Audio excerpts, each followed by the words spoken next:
Now, people, the political debates set for the two major political parties in Jamaica, the JLP and the PNP, is emerging. The first debate will be the social issues debate, and that is set for Saturday, August 23rd. The second debate is the economy debate, and that is set for Tuesday, August 26th. The leadership debate between Prime Minister Dr. Andrew Holness and opposition leader Mark Golin will take place on Thursday, August 28th. But people, it look like I say, one little problem in a hit, because allegations are that the PNP is saying that if George Davis or any of the journalists from Nationwide is on the debate panel, they are going to boycott the debate. Wanna hear that, people? Them say, the PNP say, them no want nobody from Nationwide pan the debate panel. And if so, they are going to boycott the political debates.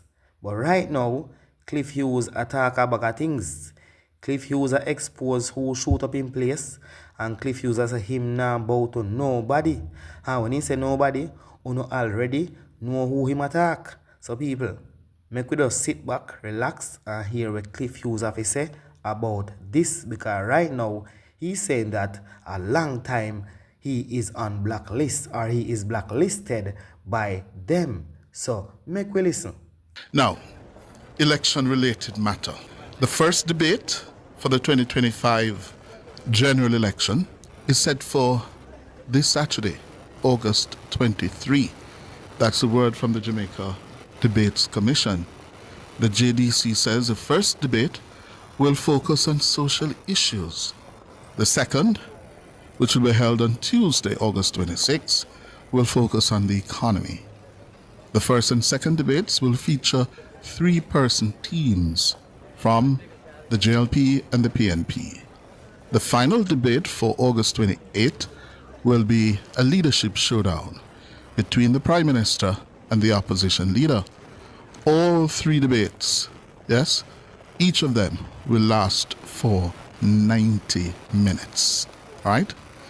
Meanwhile, the PNP and the JLP, there's a raging controversy dispute now over the blacklisting of journalists from Nationwide by, no surprise, the PNP. Yes, they have blacklisted our journalists. They say they will not accept any journalist from Nationwide.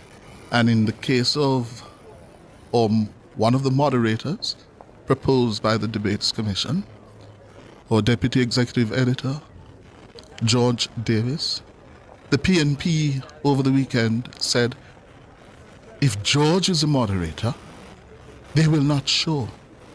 It's a deal breaker.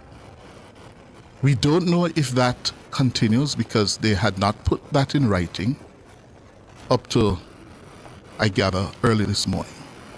But here's Tonna Thomas' report on that. The PNP have told the Jamaica Debates Commission they will not participate in the debates if any journalist from NNN is listed among those asking questions of debaters across the three debates. The PNP said NNN reporters Ricardo Brooks and Tonna Thomas were unwelcome additions to the slate of questioners in the debates. The party went further.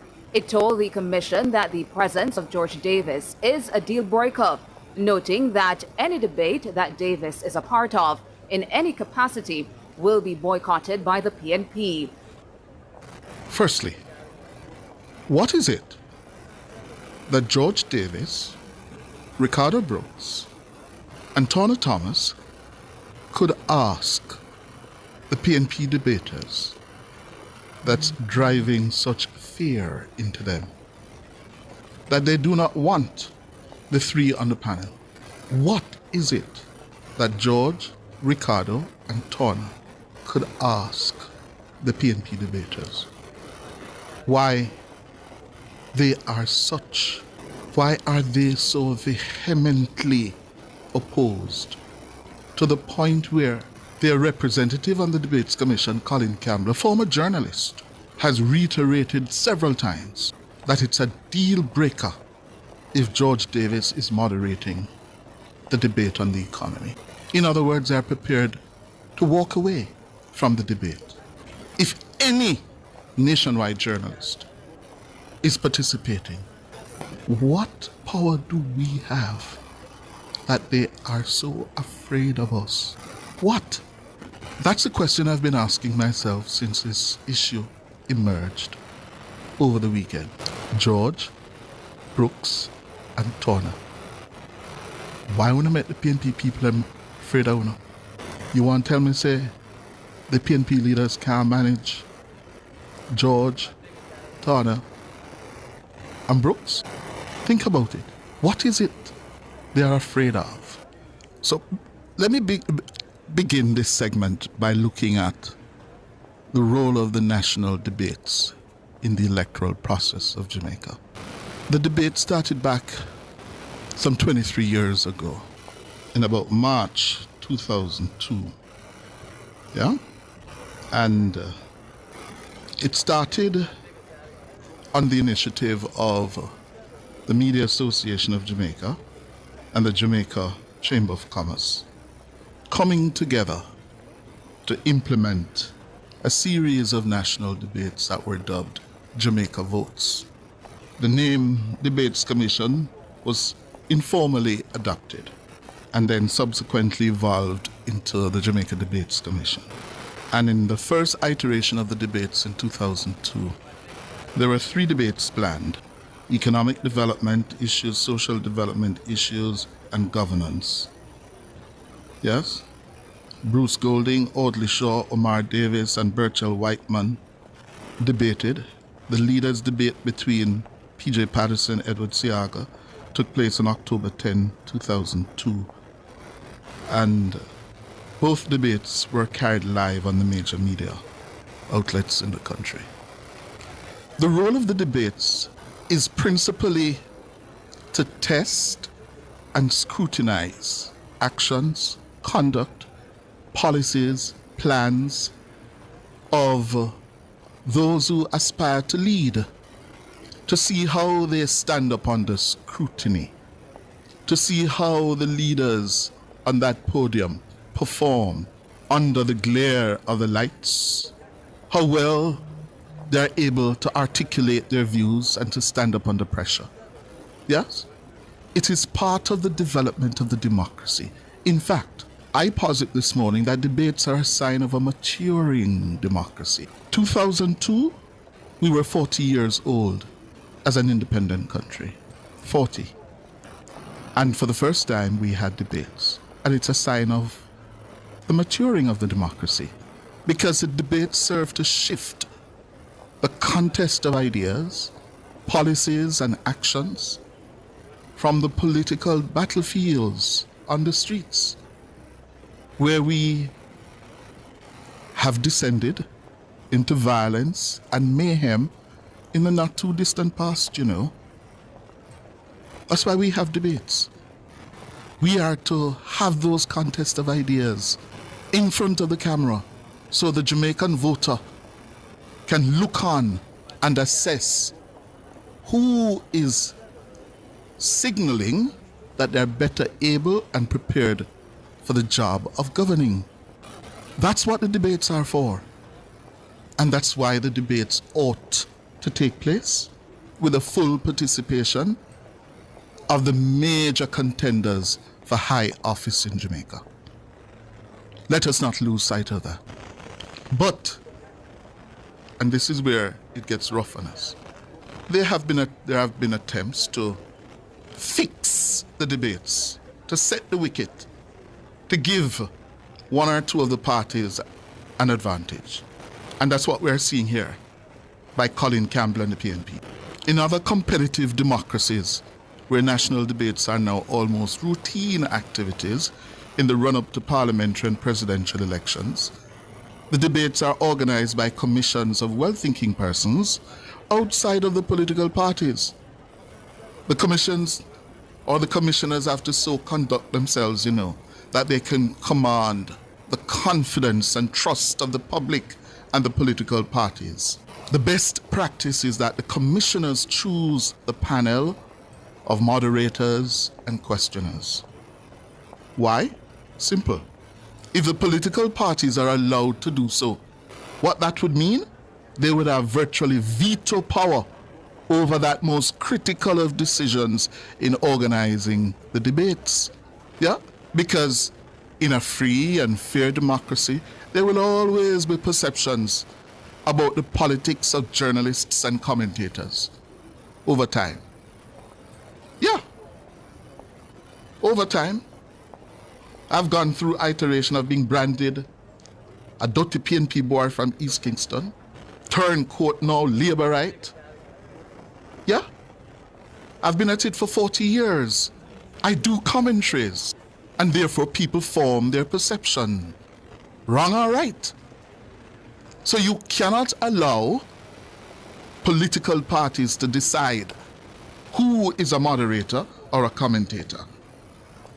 Because if you do that, we are where we are this morning, where one party, the People's National Party, says not one person from Nationwide must be a debater or a questioner or moderator. Not one. Yeah? And what that does, it places all those journalists in danger of the political goons in the PNP. Not for the first time they are doing this to us. Not for the first time. So what do they want? They want the Debates Commission to set up an accreditation committee of their choice, like what they had in the 70s. If you were not a committed socialist or comrade, you couldn't get a job in the public service. That is what they want now.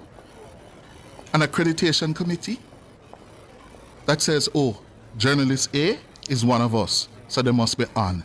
Journalist B is not one of us, so he can't be on. That cannot work. It cannot work. I told you the debate started in March 2002. And from then, they blacklisted me. From then, they blacklisted me. I think, and I say this with all humility, I'm one of the best this country has produced. I am one of the best. One Cliff Hughes. And they have always blacklisted me. And now, they seek to extend that because they are afraid of journalists who are smart, tough, know public affairs, articulate, and brave. That's why they want to blacklist us. The Jamaica Debates Commission must summon the courage and tell the PNP, enough is enough. You don't get to pick and choose the panel. Now, where NNN is concerned, they have been attacking us over the last 20 years, over 4 election cycles. They punish us in several ways. They put our lives at risk from their political platforms in front of their enthusiastic supporters. They encourage them to hate us. They speak openly of shutting down NNN. And that has become even more so with the September 3 elections looming. Well, I want you to hear me. After 20 years, you have not succeeded. And you will never succeed in silencing us. We are facing an existential threat as a media organization from the People's National Party. My staff feel threatened, abused, verbally attacked. They even fired shots at our location.